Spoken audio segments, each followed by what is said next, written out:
We're ready. Okay. Hey class, so today we are learning about the 11th Amendment. This is by me, that's Carter, and Emma Lloyd. So basically, my partner and I, Emma, we did some research on the 11th Amendment, and it was a pretty fun time. I had a fun time doing it with Emma. Right, Emma? Yeah.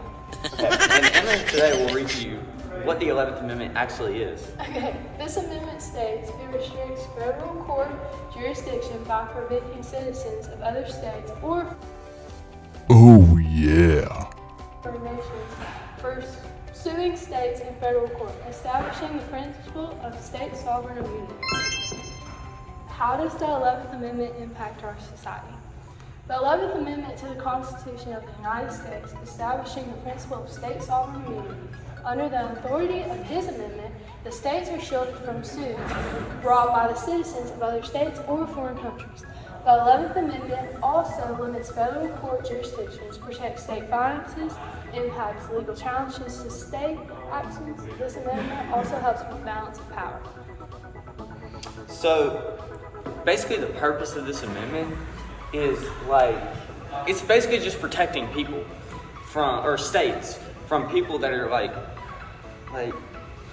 that want to sue them. Yes, I do realize that I had spelled person wrong. Over some things. Here's an example, basically. So say a British man comes to Wisconsin, right? During the Revolutionary War. Say he makes a little stay there. He stays a little bit. And then the British man, while the Revolutionary War is happening, his stuff gets destroyed during that time period. Well, now the British man's mad and he wants to sue the state, right? See, this British man can't just go sue the state of Wisconsin because his stuff got destroyed, so he needs to suck it up. And the court is going to tell him that he can't just go sue the state.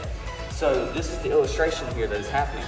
So it's basically protecting the states of somebody losing their stuff because of something that is out of their control, is basically all it is. Why was the 11th Amendment created?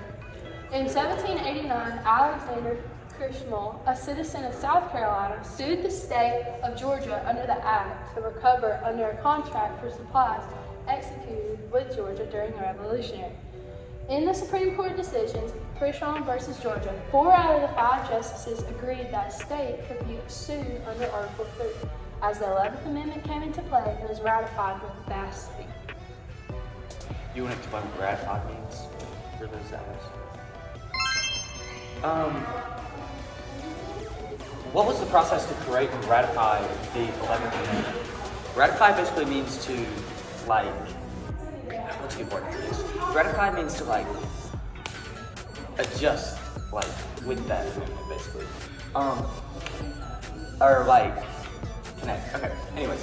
The 11th Amendment was proposed by the 3rd Congress on March 4th, 1794, when it was approved by the House of Representatives by a vote of 81 to 9, having previously been passed by the Senate of 23-2 on January 17, 1794.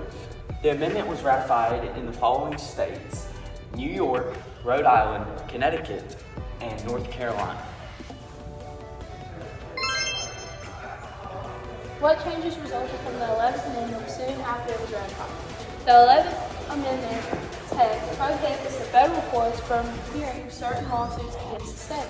The amendment has also been interpreted to mean that the state courts do not have to hear certain suits against the state if those suits are based on federal law.